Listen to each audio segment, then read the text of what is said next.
Hello everybody, it's Spencer and I'm glad you're joining me today. We're going to do a little farm scene today. This is a vintage farm, I guess would be a good way to put it. This farm has some old equipment on it. This is an old steel-wheeled tractor right here. Okay, so let me start by showing you the photograph that we're working from.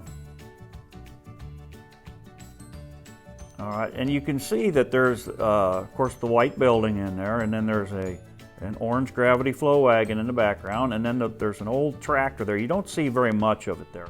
Okay, so as I step around here and look at it, what I want you to see, let me see if I can zoom this in here. Hold that right there. Okay, there's basically just this lighter rust value and this darker rust value. And the darker rust value has some blue in it. But you'll see right here how I have taken and captured the dark portion of the back of the fuel tank there. And then up here is some dark areas too, a little bit right there. And then inside these these steel wheels are some dark areas. Again, there's a little light area there, and then this right here. And then of course, you know, you got the shadowed area on this gravity flow wagon back here, and the tractor casts onto that. So keep it loose, keep it simple. Let me zoom back out for you. Just going to start in up here with the sky color. So this is, like I said, phthalo blue. Now this is the fun part for me with watercolors. Throw color back into that and there we go. Okay, so you see how that bleeds on down? So I'm just going to start popping that in here right now. Just like that. Not trying to, I don't want to blend the orange too much. Okay, I'm going to carry that pink. I like that pink color I got. I think that's going to work well for those hay bales that I'm covering up right there. It's not a pure pink by any means, but it's kind of exciting to look at.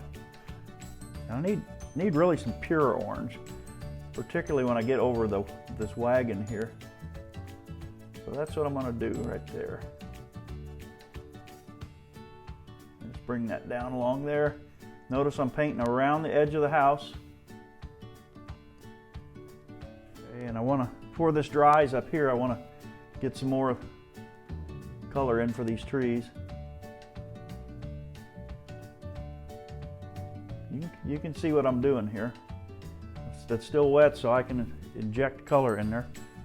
Just watching that thing there, it's trying to run on me. See, that's going to all get covered up with dark down there, so that doesn't matter if I'm putting it up high. I'm going to try to keep it from running over those hay bales too much.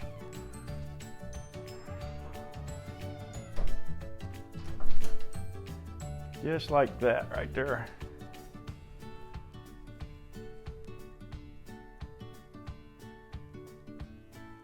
Okay, and then let's put a little bit up in here. No, I may live to regret that because that looks like it's drying on me, but we'll see what happens. I'll get a little bit of it scumbled in there like that. Just keep it loose, we'll get some good movement going in there. Okay, and then I'm just going to put a little bit of that over these right here, just to kind of make them kind of glow, those bales of hay. And I wanted to say I was going to leave those out, but after I started on this, I thought they had a good place in there, so I'm going to leave them in there. So this is where I'm going to stop for a second. I want that orange in there because that's going to put the light, the rising sun, the morning sun hitting it. That's what that's basically going to represent for us there. Just going to bring that blue down across here like that. Even across this old chunk of barn that's right there.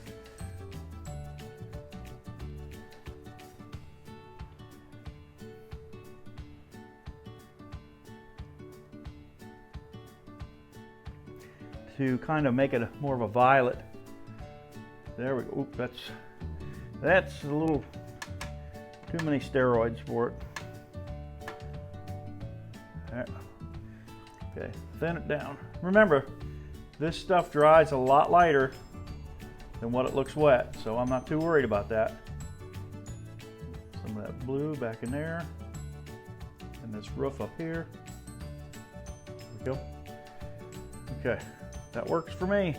Remember I talked about just painting the large shapes. Like that.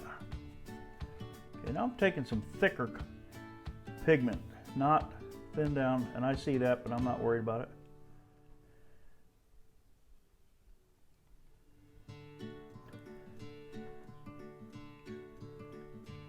So in the end, you just play with it and hope you get what you're after.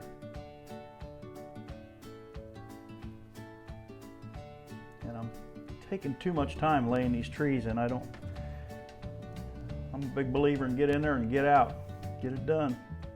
And I'm just laying it in here.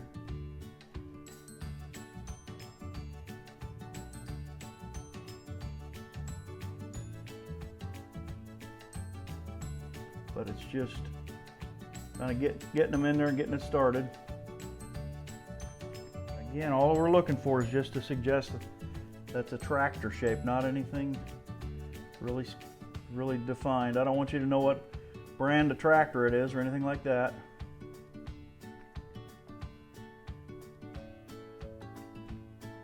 Like I say, I was going to leave them out, but I think they add a certain quality element to it. Got a nice feel to it there.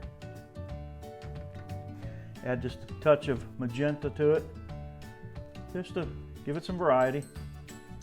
Quickly dry brush that in to get some textures going down in there. Pop in a little bit of orange, give me some variety. See how that's popped out? As long as I can hold that, it's going to be nice. Keep believing in yourself and keep pushing it. I've wanted to paint this picture for a long time. Drink all that up right there along the bottom so it doesn't wick back up in there and make a bloom on you.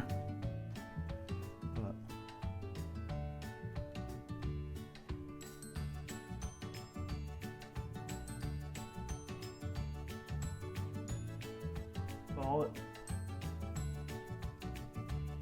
Nothing overly specific, just adds a little character to it.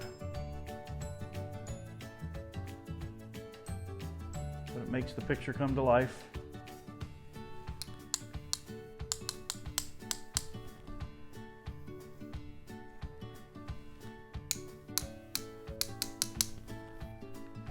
I hope you've enjoyed it, and let me see what you do with it, okay? Thank you.